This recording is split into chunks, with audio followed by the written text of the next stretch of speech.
Hello friends, welcome to VLS kitchen. ఈరోజు నేను పుట్నాల పప్పుతో ఈజీగా లడ్డూలు ఎలా చేయాలో ఈ వీడియోలో చూపిస్తానండి. ఇందులో పాలు పంచదార వేయకుండా చాలా ఈజీగా సింపుల్గా ఈ లడ్డూలు చేసేసుకోవచ్చండి.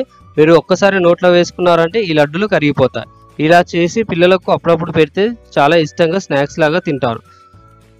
మీరు కూడా ఒకసారి ట్రై చేసి చూడండి.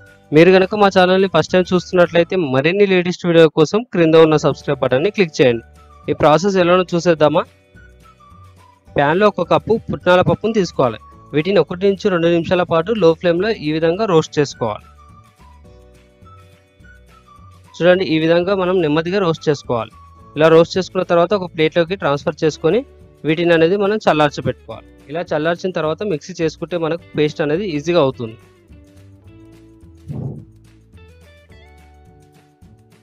ఇప్పుడు వేరొక ప్యాన్ తీసుకొని అందులో 2 కప్పుల వరకు బెల్లాన్ని యాడ్ చేసుకోవాలి.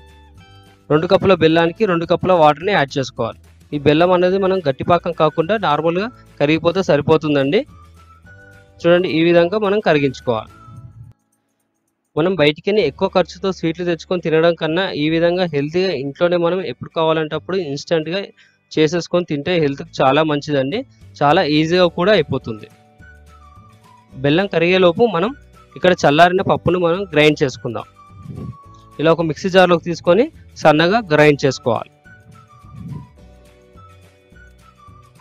చూడండి, మనకు పౌడర్ అనేది ఈ విధంగా ఉంటే సరిపోతుంది. చాలా పర్ఫెక్ట్గా గ్రైండ్ అయింది. ఇప్పుడు వేరొక ప్యాన్ తీసుకొని అందులో 2 టేబుల్ స్పూన్ నెయ్యి వేసుకోవాలి. మీ దగ్గర నెయ్యి అవైలబుల్ లేకపోతే నూనె కూడా వేసుకోవచ్చండి. కొద్దిగా వేడి అయిన తర్వాత ముందుగా గ్రైండ్ చేసిన పౌడర్ని ఇందులో యాడ్ చేసుకోవాలి. దీన్ని మనం లో ఫ్లేమ్లో ఈ విధంగా కలుపుతూ ఉండాలి.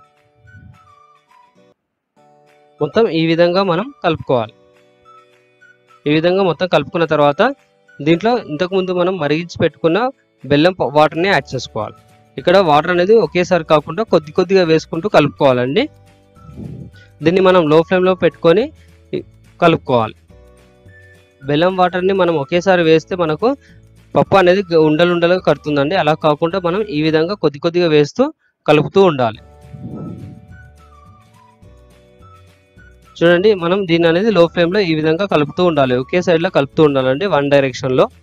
ఇలా కలిపిన కొద్దీ మనకు బెల్లం పాకం అనేది పుట్నాల పప్పు పౌడర్లో అనేది ఇంకుతుంది. అలా ఇంకడం వల్ల మనకు టేస్ట్ అనేది స్వీట్గా వస్తుంది. ఇందులో 1/4 టేబుల్ స్పూన్ ఇలాచీ పౌడర్, అలానే కొద్దిగా ఫుడ్ కలర్ని ఈ విధంగా యాడ్ చేసుకోవాలి. ఇవి మొత్తం కలిసేలాగా ఈ విధంగా కలుపుకోవాలి. చూడండి, ఇలా కలుపుతూ ఉంటే మనకు ప్యాన్ నుంచి అనేది ముద్ద అనేది సపరేట్ అయిపోతుంది. ఇలా అయిన తర్వాత దీన్ని ఒక ప్లేట్లోకి ట్రాన్స్ఫర్ చేసుకోవాలి. ఇప్పుడు చేతులకు నెయ్యి లేదా ఆయిల్ని అప్లై చేసుకోవాలి.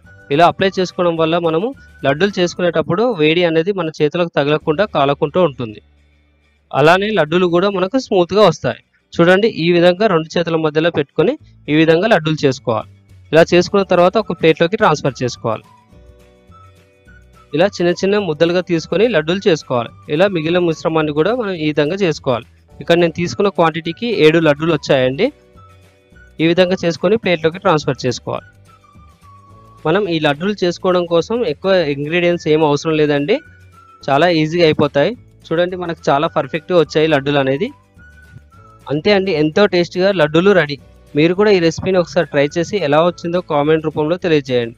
మీకు గనక ఈ వీడియో నచ్చినట్లయితే లైక్ చేసి మీ ఫ్రెండ్స్కి షేర్ చేయండి. మరిన్ని లేటెస్ట్ వీడియోల కోసం మా ఛానల్ని సబ్స్క్రైబ్ అవ్వండి. Thanks for watching the video.